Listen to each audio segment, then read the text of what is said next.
Good morning, one and all. I am Professor Shreya Trivedi from AKDMC, Jamnagar. Hope you all are fine in this pandemic situation. This is the general lecture for everyone. Those who want to learn English,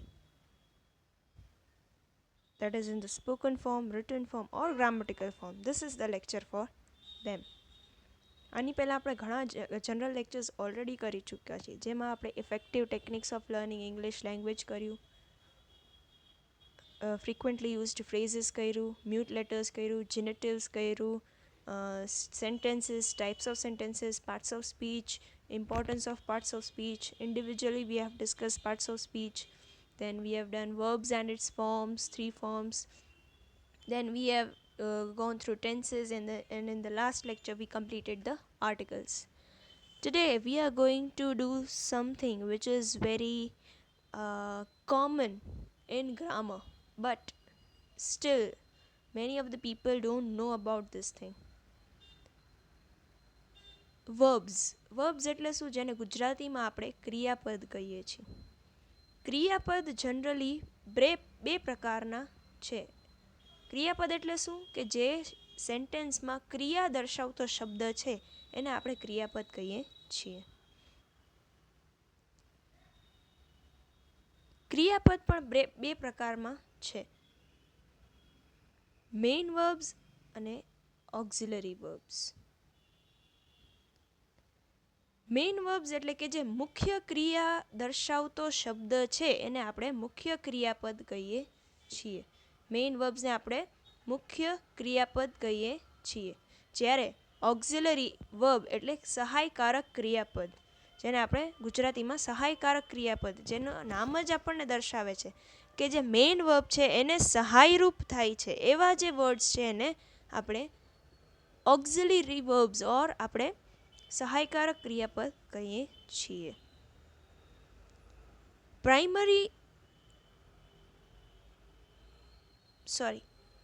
main verbs એટલે આપણે ખબર છે કે એના examples આપણે કહીએ તો sing, watching, playing, singing, dancing, cooking, sitting, sleeping, આ બધા જે છે એ મેઇન વર્બ્સ છે.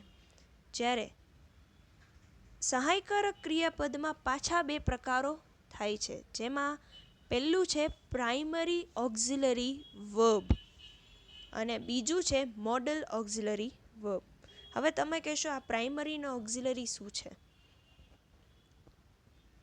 તમને આ વસ્તુની ખબર જ છે, બસ તમને એ ખબર નથી કે આને પ્રાઇમરી ઓક્ઝિલરી વર્બ કહેવાય છે. To be form, to do form અને to have form. To be form એટલે is, am, are, was, were. To have form એટલે હેવ, હેઝ અને હેડ. અને ટુ ડુ ફોર્મ એટલે ડુ, ડઝ, ડીડ. આ છે આપણા પ્રાઇમરી ઓક્ઝિલરી વર્બ્સ. યસ, જે આપણે સેન્ટેન્સમાં is, am, are, was, were, have, has, had, do, does, did આ બધું વાપરીએ છીએ ને, that is primary auxiliary verb. જ્યારે મોડેલ ઓક્ઝિલરી આપણે ટોટલ 13 આપણા લિસ્ટમાં છે. Can, could, shall, should, may, might, will, would, use to, must, ought to, need, dare. આ બધા જે છે એ મોડલ ઓક્ઝિલરી વર્બ્સ છે. આ હતું આપણું જનરલ ડિસ્કશન. આઈ હોપ તમને થોડું ઘણું સમજાણું. ડિટેલ ચર્ચા આપણી આને આગળના લેક્ચરમાં કરીશું. Till then have a good day, be safe. તમે રિવાઇઝ કરો, રિવાઇઝ નહીં કરો તો તમને કંઈ પણ સમજાશે નહીં, because revision is must for knowledge. તો તમને જો નોલેજ જોતું હોય, ઇંગ્લિશ લેંગ્વેજનું શીખવું હોય, ધગસ છે તમને, તો તમારે રિવિઝન કરવું પડે. તો રિવાઇઝ કરો જ આપણે અત્યાર સુધી જે કર્યું હોય. We will meet in the next lecture for sure. We'll continue with the auxiliary verb. Till then, have a good day, be safe, wear the mask, use the sanitizers, wash your hands regularly, and yes, thank you and have a nice day.